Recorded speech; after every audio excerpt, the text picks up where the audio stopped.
Welcome to Eventual Consistency, the show that cuts through the data industry's noise to work out what is really changing and not what is just being hyped. I'm Jason Bradwell. In the space of about 10 months, every major AI lab has done the same thing. They've gone and bought itself a consulting firm. Deloitte has committed to putting Anthropic's Claude in front of more than 470,000 people. OpenAI and Anthropic have each stood up what are effectively private equity-backed deployment companies within a week of each other, and every headline is about reach and scale. There is a more interesting question, though, sitting underneath all the press releases. If these models are as capable as everyone says, why does it take an army of consultants and private equity checks to get one working inside a real business? What actually sits between a model and a useful outcome? And who captures the value once that model becomes a commodity? To get into it, I'm joined by Ross Katz, Principal and Data Science Lead at CorrDyn. Ross spends his days on the part these announcements skip over, which is getting real enterprise data estates into a shape where AI can actually do something with them. So he reads these deals from the outside as a practitioner, not as a lab or as a consultancy. Here is our conversation.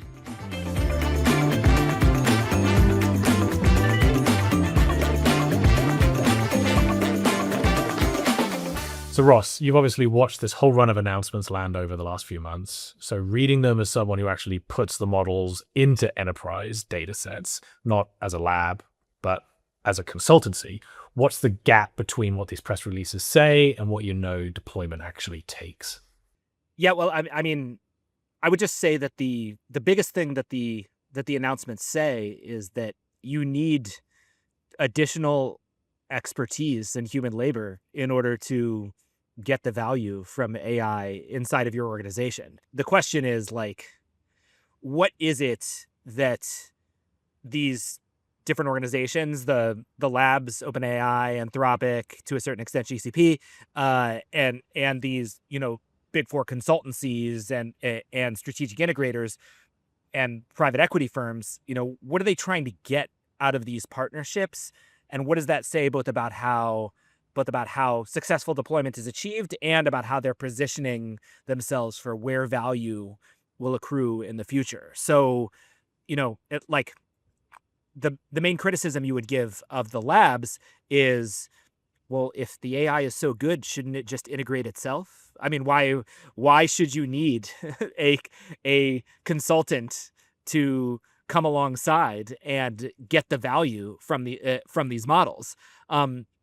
But I think anybody who's spent any time with AI or with digital transformation over the long haul understands that, yes, technology can move really quickly, but organizational change takes a lot of effort and a lot of intention, and it needs to be grounded in the specific context of the organization in which it's being embedded. So, why would these labs partner with consultancies? The first thing is the labs are trying to do many things across many fronts. They're trying to grow model penetration. They're trying to build buyer relationships. They're trying to ensure successful adoption. They're trying to gather more data and get feedback on their models so that they can improve the models.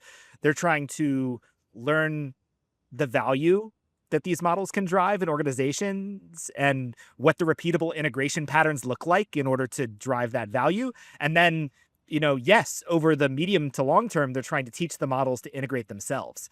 But in the short to medium term, what they really need is to demonstrate revenue quality for the IPOs that they're about to undergo and to capture the market ahead of their competitors.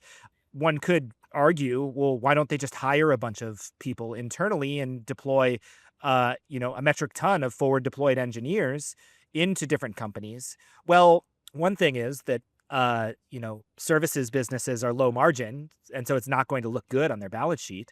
And the other thing is that, these companies don't know how to do consulting engagements, nor have they built the relationships over time to do it. And so there's a lot of risk and the potential for blame that would come with taking ownership of those implementation projects. So what they get to do is get the benefit of the buyer relationships and the experience of the consultancies, and while continuing to capture that market, ensure their revenue quality, deepen the penetration of their models, and lay the foundation for them to learn what they need to learn in order to be automatically integrated in the future. So why would the consultancies do it? Well, if you look at the publicly available results from the major consultancies that we have available, for example, Accenture, what you see is that quarter over quarter, year over year, the amount of revenue that they're getting from AI projects is large and growing, in the billions of dollars and growing. And so, they get the benefit of partnering with the AI labs, which gives them the brand association, which also gives them the tacit approval of these labs to go and do the best practices and integrations. And while they're doing that, as a result of these partnerships, they get exposure to the integration methods that the labs would recommend. They get early access to the capabilities of the models that are being released, and they also get some degree of subsidized talent transformation. There's a lot of learning and instruction for their people that's coming from the labs themselves. And over time, what that does for them is gives them this privileged integration knowledge that allows them to differentiate themselves from other consultancies. And because they have this privileged integration knowledge, they can sort of defer the battle with the labs over who gets the value from implementation and integration until later, but at least ensure that they're not at an information disadvantage when the time comes that the labs inevitably try to automatically integrate themselves. And then, if you look at the private equity firms, it's actually pretty simple. They just want to get access to the capabilities for their portfolio businesses, but also get a foothold in this new investment class, which is, AI transformed businesses. And they're also trying to gain intelligence about, how the markets are evolving as a result of AI. That experience of being on the ground with a bunch of portfolio companies doing AI-driven digital transformation allows them to thereby come up with better theses for what kinds of companies would be the right kinds of companies to invest and then transform with AI later. It also gives them, similar to the consultancies, this legitimacy with investors that they can use to then, capture more investment dollars, which, for them leads to better revenue because they take fees off of the funds that are invested. So when you look at the entire ecosystem, what you see is these players that on paper should not be partnering together, that are partnering together because they all understand that AI deployment requires people on the ground. It requires contextual business knowledge, and it requires integration with the specific businesses that they're implementing with in the specific ways that drive value for each of those businesses. And they're also all sharing the risk and sharing the information about how these implementations go, so that even though over the long term they might not always be natural partners, they're able to gain the information they need to position themselves effectively for where AI is going over the 5-year time horizon, which, no matter what anybody says, nobody knows where the technology is going over that time horizon. So to answer your question about, what does it say about how AI is deployed, I think what it says is that it requires context, it requires nuance, it requires specific business understanding, and it requires the technical expertise, both from the perspective of the technology itself, but also from the perspective of the domain knowledge that's needed to really drive value from it. Because, you can't just layer AI on top of existing processes. There has to be process change that is there as the foundation for, the increase in efficiency, the improved capture of value that you're expecting AI to deliver. I mean, what I'm hearing is like every lab needs the channel, every consultancy needs model access. And so when you think about this, do you see it as is it a strategic partnership, rising tide lifts all ships, or is it increasingly just two sides who are going to find it hard to reach the buyer without each other? Because I think there's a difference between those 2 points. Yeah, I mean, I don't know that either side would find it hard to reach the buyer without each other, but certainly when you talk about the number of businesses that this technology touches and the scope of work that's needed, you look at an organization like Accenture with hundreds of thousands of people, just purely devoted to technology implementation in different businesses across the economy, and that's only one player in this very large space. No one organization is going to be able to develop the relationships, hold the business context, and do the implementation with all of the different buyers in the space at all the different levels of the space. Because the other thing is that even, small and medium-sized businesses have the potential to gain from adoption of this technology if it's implemented correctly. But even at that level, it requires expertise from someone like us. So like what I would say is they're not, it's not that they don't have the capability to do it. It's just that the time horizon is so important that mutually accelerating each other toward, sharing buyers, sharing implementations, sharing the market capture that they're trying to do just makes strategic sense, because there are a lot of players in the space who see the opportunity. And so the more shared boots you can have on the ground doing the selling and doing the implementation, just the bigger the economic opportunity is for all of the parties involved. So you've got these labs that can train, trillion parameter models, but they apparently can't get into production, at a bank, let's say, on their own. So from your viewpoint, what's the work that has to happen between the customer signing the deal and then AI ultimately doing something useful within that business? Yeah, so I would sort of like think about the distance between, like, where is their value in this AI stack? And obviously the model itself that is trained is really important, because none of this value existed prior to the existence of these models.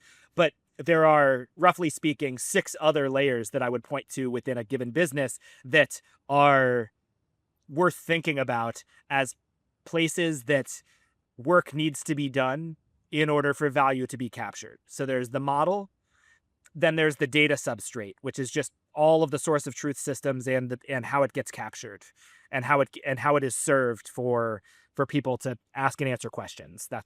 And then there's the context and the semantic layer that sits on top of that. This is, on our previous episode, we were talking about what Snowflake and Databricks were talking about. They were talking primarily about the context and semantic layer, because they're already very firmly embedded in that data substrate. Then you have governance and identity on top of that. Who gets access to what? How do you ensure that the actions that are being taken are allowed to be taken by the different people in the organization and by the agents that are acting on behalf of them? Then there's evaluation and observability. Once you have agents or models taking action inside of your business, you need a way of understanding what is the performance of those agents and how do you observe what is going on so that it can be improved. How can it be made more efficient? How can it be made more effective? How can it, and all of that relies on infrastructure that gives you visibility and allows you to evaluate before you go to production with something that doesn't work. Then there's the orchestration layer, which is, how do you ensure that all of the things that need to run are running in the correct way, and observe the correct dependencies between them, and you don't run into situations where something is running that depended on something else that needed to run but didn't run successfully.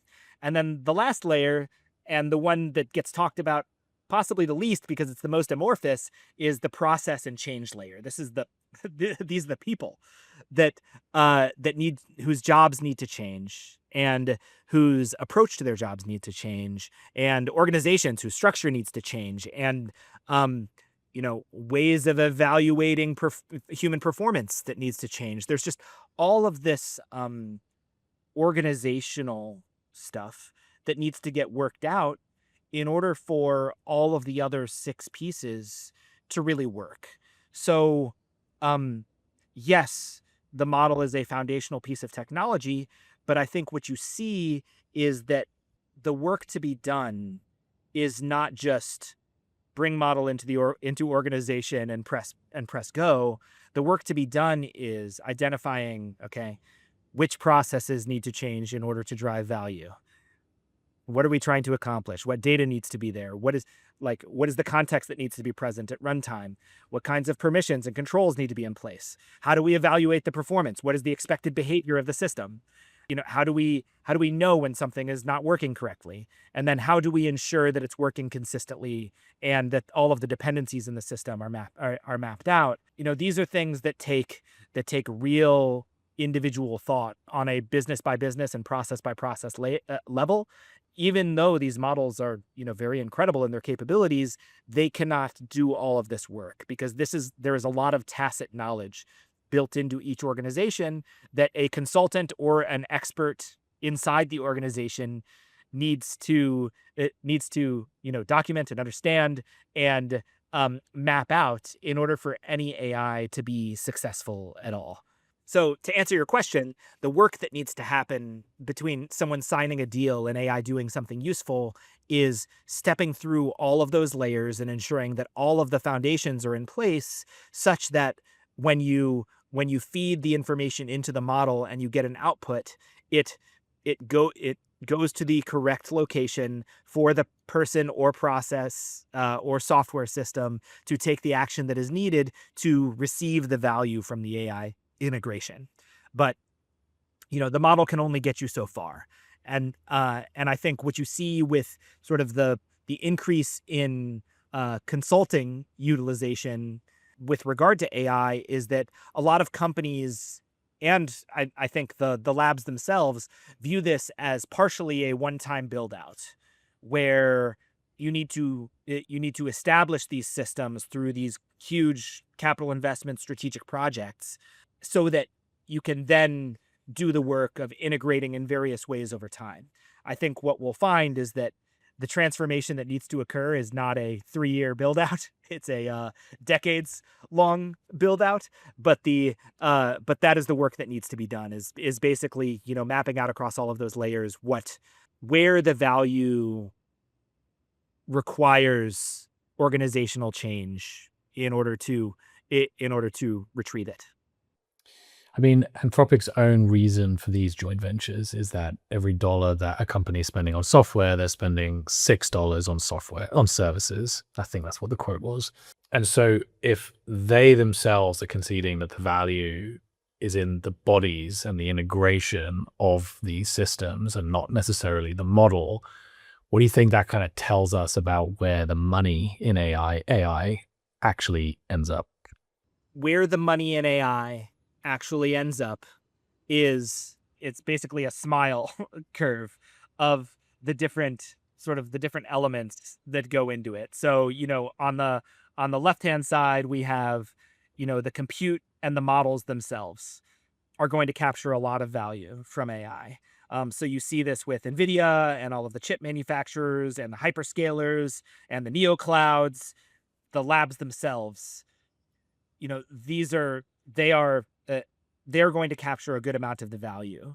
And then on the other end, the outcomes, the services, the customer relationship, the actual implementation where AI gets applied, that's going to be another big place where the value is going to get captured. I think I'm more skeptical about the middle, sort of the generic integrations, the undifferentiated portions, the storage, the nature of the storage and the way that the semantic layer is structured or queried. I think that there's less value to be captured there. But the platforms that are able to deliver the full end to end, including model and compute and outcome, are really well positioned. And I would put Databricks and to a certain extent Snowflake in this category. But also the labs who understand how their models work, and as they get more deeply embedded into businesses, they can couple their models more tightly to the way that work gets done. And you see this with Claude Cowork, Claude Code. That coupling is a flywheel that they can use to become more and more embedded in the outcomes that get driven within the business. And that is a great way for both Anthropic and OpenAI and Google, if they can reproduce it to capture value from these models. But as long as you're sort of in the middle as a framework or an approach to context or semantic layer or storage or search, I don't see the value from AI accruing there. Obviously I can be wrong about this, but that's the way things look to me right now. I mean, you've got Bain, you've got Capgemini and McKinsey. They're all buying equity in the very vehicles that are built to automate the implementation work that ultimately pays their bills. And so are you viewing that as a hedge and a smart one? Or do you think that they're funding their own ultimate disruption? I mean, it's a little bit of a hedge, but I mean, realistically, if they get disrupted out of business, the hedge isn't going to pay enough back for it to be meaningful to them. I view it as like the way that these deals are structured are basically as credit arrangements. Their upside is capped and their downside is also capped. So, they're investing some money, they're investing some resources. What are they getting? What are they getting in return? To me, what they're getting in return is what we talked about earlier. They're getting the brand association with the labs. They're getting exposure to the integration methods, some subsidies for transforming their talent pool. They do a talent pool that's more ready to do these kinds of integrations. And then they're getting these big AI projects from companies that want to invest a lot with the labs. In the ideal for the labs, you would have, this partnership in phase one, but over time there's this drifting apart that happens where eventually the labs are able to selectively disintermediate the consultancies by automating the integration with companies of various sizes and scales. I think if you're in the position of consultancies and your industry is being disrupted substantially, and you're trying to think through, well, how do we position ourselves effectively for the different ways that this AI evolution might go? You're thinking to yourself, well, getting in front of more customers and doing more projects in the short term, while gaining these AI skills, is a great short-term decision. And it also gives us the information that we need to try to figure out what our business looks like in a world where, maybe we can automate much more of our own work and start moving toward more outcome-based pricing. Now, to me, that's sort of pie in the sky. That outcome-based pricing is probably not going to pan out as well as they hope that it does. But I do think that that's what they're thinking to themselves, and that's sort of their angle for how this next phase evolves. So Ben Thompson, author of Stratechery, the famous newsletter, framed all of this as like a return to the 1970s mainframe integrators era, rather than the kind of self-serve SaaS era that we've been living in over the last 10, 15 years. And so from where you sit, does that analogy hold? And if it does, what is the modern equivalent of a multi-year SAP rollout, and who's doing those kind of projects? Yeah, so I do. I mean, I love the Stratechery newsletter, and I love Ben Thompson. I really enjoy his stuff. I do agree that this is more akin to the mainframe rollout and an SAP integration than it is software as a service, because software as a service was explicitly designed to be sort of piecemeal. You select one component for each portion of your business, and I think a lot of businesses are going to need to undergo these multiple year transformations similar to an ERP implementation in order to realize the full value of AI inside their business, especially if the full value that they're hoping for is substantial automation of things that used to be done by humans previously, which I think is what a lot of companies envision on the horizon for themselves. I think that is the right analogy. Who is going to do the implementation? I think it's similar to the IBMs of the 1980s. Like you're going to get organizations that are oriented around how do we alter the structure of your business in order to make it sort of optimally situated to take advantage of what AI has to offer. Now, the problem with those engagements is that it requires absolute unconditional buy-in from the top, and there are a lot of failed stories of these massive transformations that go on. And I think that you can't underestimate the human aversion to change that that happens, across human existence, but especially in large organizations where they're used to things changing relatively slowly. So I think these consultancies position themselves rightly as, well, we are well positioned to do these implementations for you. And I think that a lot of companies are trying to do the homegrown solution of creating an internal team that, has the requisite expertise to do the work internally. But I think, one of the reasons why all of the hyperscalers and the labs and the consultancies themselves are experimenting with all of these different organizational structures is because, we are ultimately in an experimental phase with AI, and the capabilities are evolving rapidly in a way that is hard to understand.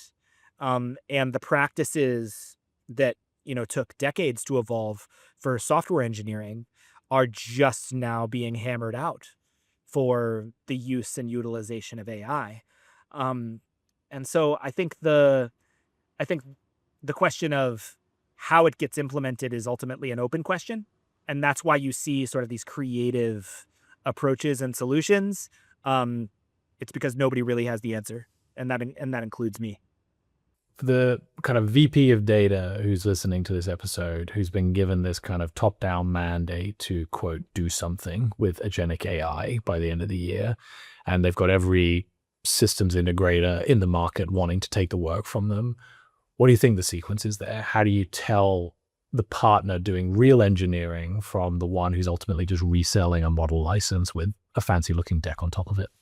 Yeah, I mean, I think ultimately it's, can the consultant speak intelligently to both the technical challenges that you face, and can they provide analogies from their cross-domain experience that help to elucidate, the domain in which you operate in a way that helps you understand what the roadmap looks like, and also, helps you understand what the consultancy brings to the table that you can't bring yourself.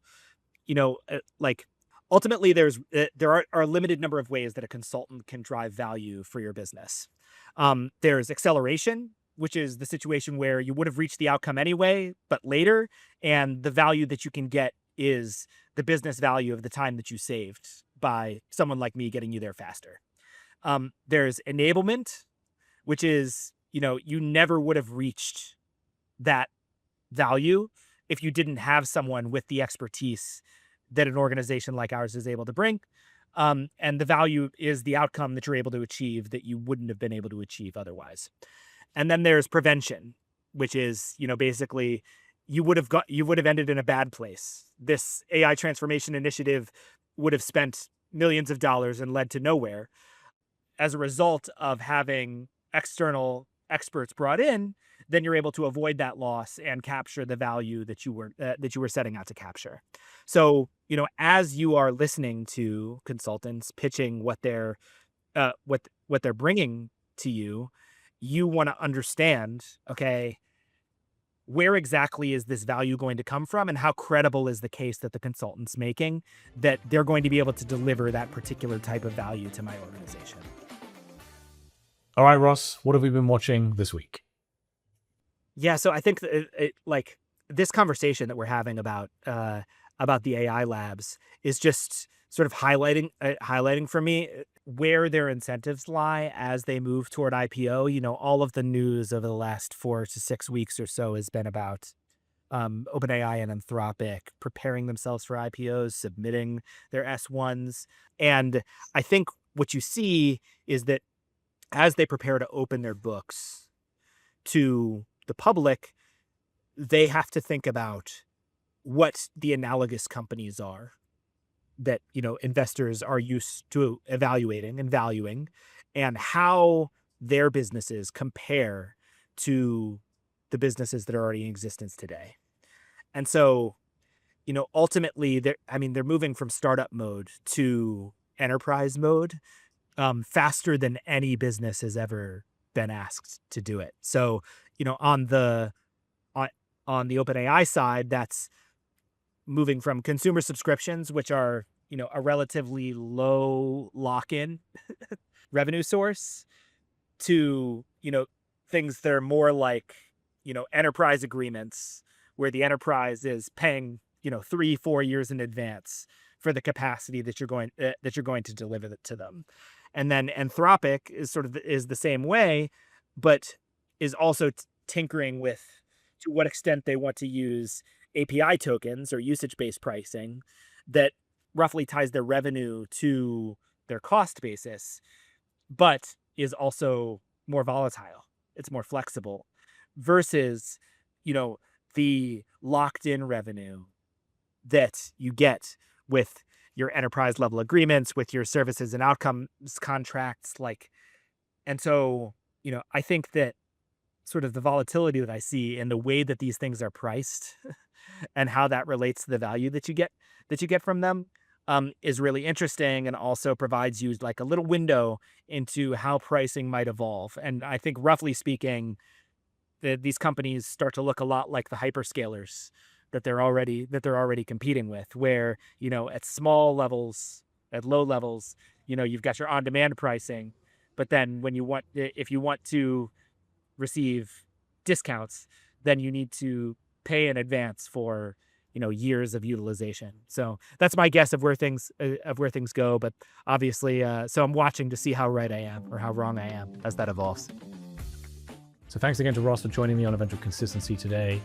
Ross's read is that these announcements are an admission, they're not a boast, right? The labs partnering with the consultancies and the private equity firms is the industry conceding out loud that the model on its own does not create the value.